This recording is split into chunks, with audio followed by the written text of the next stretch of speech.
সেই আবেদ শাহ মাদানী রহমাতুল্লাহ আলাইহির কাছে এক গ্রুপ গেছে, যে বলতেছে হুজুর কুমিল্লাতে বাহাস চলতেছে, 3 দিন ধরে বাহাস হইতেছে, সম্ভবত 3 দিন।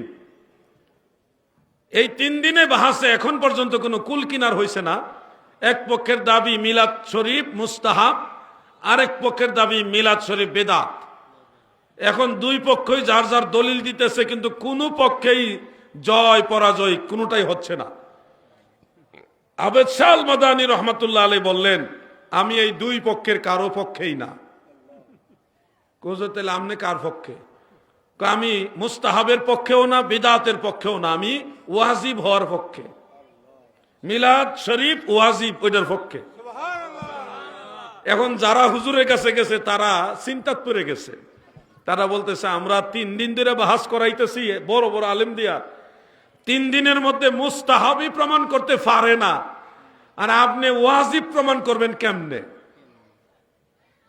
আমি যেমনে প্রমাণ করার হেমনি করবো, আমি গেলে আমি ওয়াজিবের পক্ষে, এই দুই গ্রুপের কারো পক্ষে আমি না। তখন হুজুরে লয়ে গেছে, আওলাদ রসুল ওখানে গেলেন।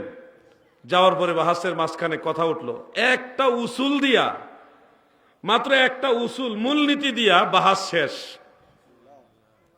অঙ্ক সমাধান করতে একটা সূত্রই যথেষ্ট।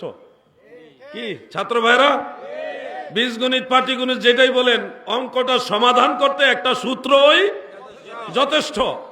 আওলাদ রাসূল আল্লামা সৈয়দ আবেদ শাহ মাদানী রহমাতুল্লাহ আলাইহি একটা উসুল দিলেন, মূলনীতি মানে একটা সূত্র দিয়া বললেন যে এই সূত্র, আপনারা কি এই উসুল অমান্য অস্বীকার করেননি? না, অস্বীকার করি না। তাহলে এই উসুল মোতাবেক মিলাদ শরীফ ওয়াজিব।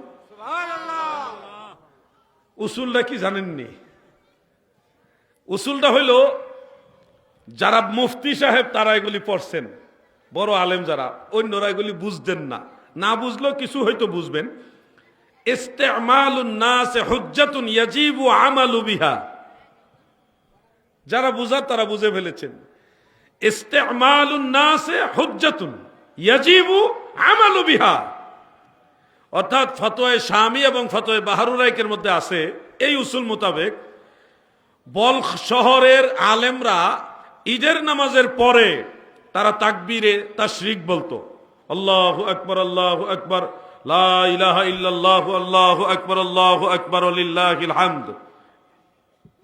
শুনছেন নি? না, তাকবীরে তাশরিকটা বলতেন ওনারা ঈদের নামাজের পরে। কিন্তু সুন্নাহর মধ্যে, হাদিস শরীফে সুন্নতের মধ্যে ঈদের নামাজের পরপরই তাকবীরে তাশরিক বলার কোনো নিয়ম নাই। কিন্তু বলখ শহরের আলেমরা সবাই ঈদের নামাজের পরে সবাই মিলে একসাথে এই তাকবীরটা বলে। এখন মুজতাহিদদের ফতোয়া কি, যে এটা কি করা যাবে কিনা, এটা অনুসরণ করা যাবে কিনা?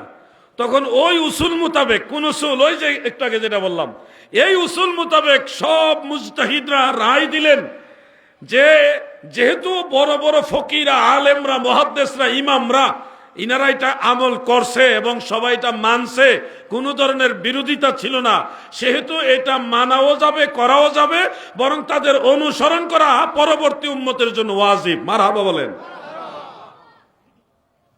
এটা ফতোয়া শামীতে আছে এবং বাহরুরাইকের মধ্যে আছে।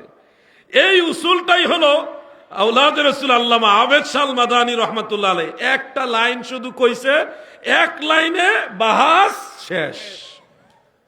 এই হলো আল্লামা আবেদ শাহ আল মাদানী।